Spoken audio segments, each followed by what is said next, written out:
Hi everyone, so excited to be able to share this story with you today. It's a story called The Polar Express, and it's a book based on the film, written and illustrated by Chris van Allsburg. On Christmas Eve, many years ago, I lay quietly in my bed. I did not rustle the sheets. I breathed slowly and quietly. I was listening for a sound a friend had told me I'd never hear, the ringing of Santa's sleigh. There is no Santa, my friend had insisted, but I knew he was wrong. Late that night, I did hear sounds, though not the ringing of bells. From outside came the hissing of steam and squeaking metal. I looked through my window and saw a train standing perfectly still in front of my house. It was wrapped in an apron of steam. Snowflakes fell lightly around it. A conductor stood at the open door of one of the cars. He took a large pocket watch from his vest, then looked up at my window. I put on my slippers and robe. I tiptoed downstairs and out of the door. All aboard, the conductor cried out. I ran up to him. Well, he said, are you coming? Where? I asked. Why, to the North Pole, of course, was his answer. This is the Polar Express. I took his outstretched hand and he pulled me aboard.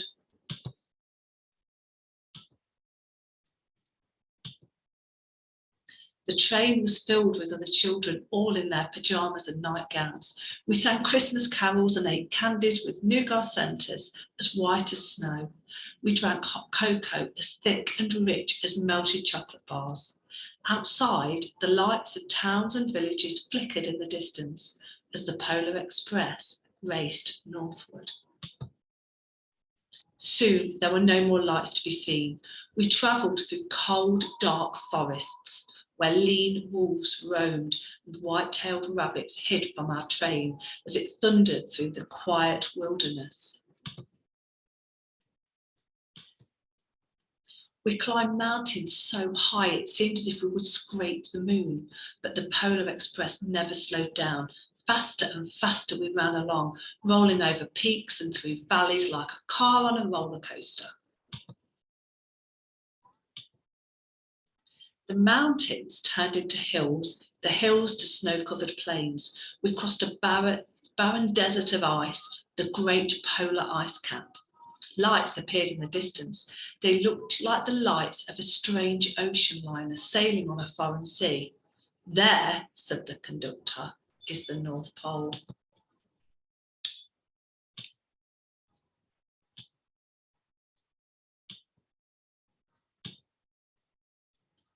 The North Pole. It was a huge city, standing alone at the top of the world, filled with factories where every Christmas toy was made. At first, we saw no elves. They are gathering at the centre of the city, the conductor told us. This is where Santa will give the first gift of Christmas. Who receives the first gift? We all asked. The conductor answered, he will choose one of you. Look, shouted one of the children, the elves. Outside, we saw hundreds of elves. As our train drew closer to the centre of the North Pole, we slowed to a crawl, so crowded were the streets with Santa's helpers. When the Polar Express could go no further, we stopped and the conductor led us outside. We pressed through the crowd to the edge of a large open circle. In front of us stood Santa's sleigh. The reindeer were excited. They pranced and paced, ringing the silver sleigh bells that hung from their harnesses. It was a magical sound, like nothing I'd ever heard. Across the circle, the elves moved apart, and Santa Claus appeared. The elves cheered wildly. He marched over to us and, pointing at me, said, "Let's have this fellow here." He jumped into his sleigh. The conductor handed me up. I sat on Santa's knee and he asked, "Now what would you like for Christmas?" I knew that I could have any gift I could imagine, but the thing I wanted most for Christmas was not inside Santa's giant bag. What I wanted more than anything was one silver bell from Santa's sleigh. When I asked, Santa smiled. Then he gave me a hug. and told an elf to cut a bell from a reindeer's harness. The elf tossed it up to Santa. He stood holding the bell high above him and called out, "The first gift of Christmas."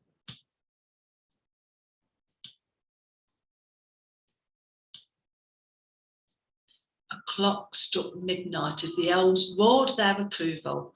Santa handed the bell to me and I put it in my bathrobe pocket. The conductor helped me down from the sleigh. Santa shouted out the reindeers' names and cracked his whip. His team charged forward and climbed into the air.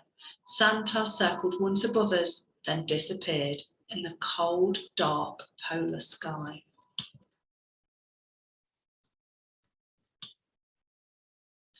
As soon as we were back inside the Polar Express, the other children asked to see the bell. I reached into my pocket, but the only thing I felt was a hole. I had lost the bell from Santa Claus's sleigh. "Let's hurry outside and look for it," one of the children said. But the train gave a sudden lurch and started moving. We were on our way home. It broke my heart to lose the bell. When the train reached my house, I sadly left the other children. I stood at my doorway and waved goodbye. The conductor said something from the moving train, but I couldn't hear him. "What?" I yelled out. He cupped his hands around his mouth. "Merry Christmas," he shouted. The Polar Express let out a loud blast from its whistle and sped away.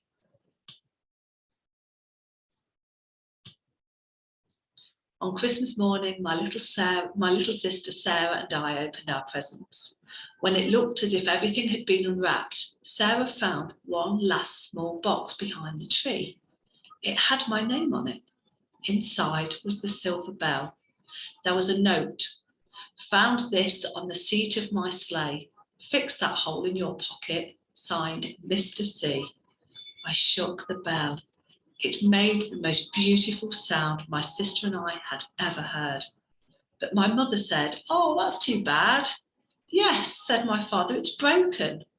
When I'd shaken the bell, my parents had not heard a sound.